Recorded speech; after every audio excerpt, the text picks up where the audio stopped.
It has all the makings of a high-pitched drama, a risky gamble, an embattled protagonist, plot twists, and an unexpected climax. France woke up to the results of its parliamentary elections.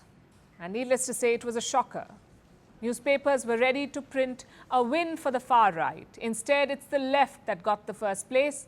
So while Emmanuel Macron is still the president, France has got a new parliament and their political landscape has transformed significantly. Now, quick primer first.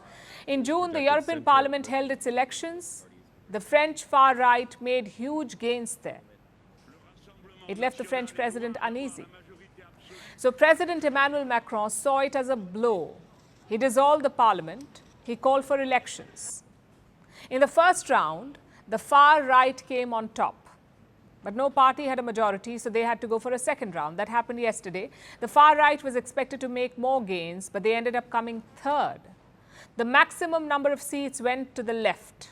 And in second place were Macron's centrists. Our opponents seem to be thinking they have already won. But there was this real upsurge throughout the country, which still shows that there are forces that are able to mobilize.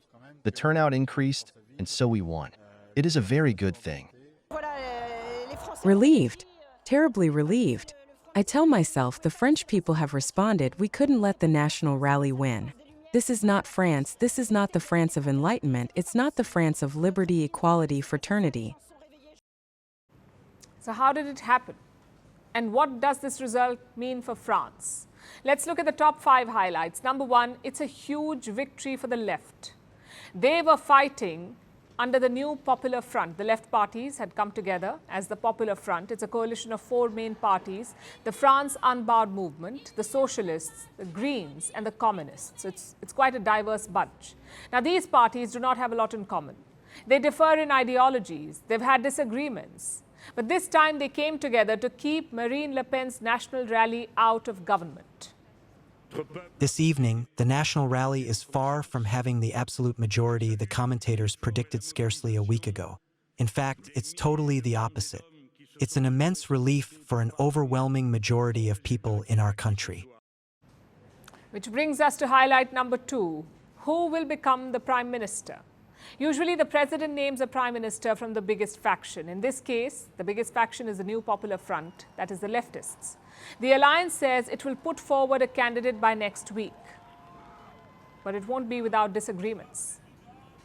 Currently, a lot of names are doing the rounds, but one of them stands out, and that is Jean-Luc Mélenchon. He heads the far left, France Unbowed. He is a well-known figure in French politics, but if there's one thing that he is not known for, it is compromises. He is a divisive figure. And for a coalition to function smoothly, you need consensus, not division. Other names in the race include Marine Tondelier from the Green Party, the Socialist Party's current head, Olivier Faure, and the Communist Fabien Roussel. Another unlikely contender is François Hollande, the former French president. So there's no consensus on who the prime ministerial candidate will be, and France is in a political mess. That's highlight number 3. France is staring at a hung parliament. The left may have won, but they do not have majority. France's National Assembly has 577 seats. No group, no alliance has got 200 seats. The left-wing coalition has 187 seats. Macron's Ensemble Alliance have 159 seats. And the far-right National Rally and its allies have 142 seats. So no one has enough seats to govern. If the parties cannot cobble up a majority, there will be chaos. We saw some of it on Sunday. There were clashes on the streets. If a government is not formed soon, it could get worse. Highlight number 4. What happens to the far right? The National Rally, Marine Le Pen's party, they'd won the first round. They expected to win this one too, but that did not happen. Party President Jordan Bardella slammed the results. He condemned what he called the unnatural alliance. By deciding to deliberately paralyze our institutions, Emmanuel Macron has now pushed the country towards uncertainty and instability. As a result, he has deprived the French people of any response to their day-to-day difficulties for many months to come. It's not game over for Marine Le Pen's party, though. In the last parliament, they had 88 seats. This time, they have 140 seats. So the party has made significant gains. They may still be out of power, but they're much stronger now with 140 seats. And this result could set the tone for the next presidential election, even though it's slated for 2027. We're losing one more year of unregulated immigration, one more year of losing purchasing power, one more year of a blowing up of insecurity in our country. But if we need to go through that, then we'll go through that. This brings us to the man responsible for the mess, Emmanuel Macron. That's highlight number 5. Macron took a gamble when he announced the polls. It was a snap election, remember? Until last week, it looked like it had backfired badly. But the president has now made a comeback. His party, the centrists, are in second place.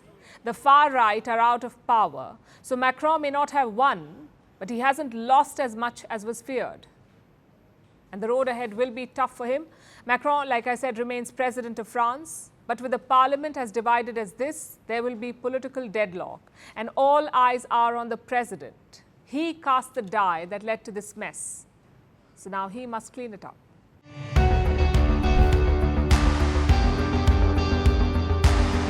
Across continents, one powerful news source. Bringing you diverse perspectives on the issues that matter.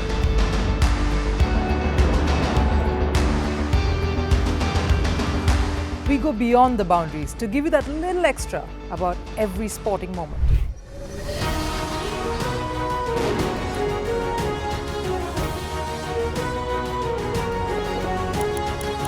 So thank you for making Firstpost 5 million strong. We're counting on your support, and you can trust us to bring you the news unfiltered and unvarnished.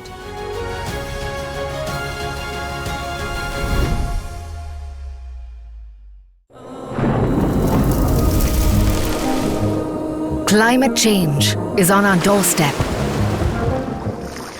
It's time for a revolution to take root. And it starts with 1.4 billion Indians. It starts with one tree for humanity, one tree for Mother Earth, one tree for a future. Project One Tree, a News 18 network initiative.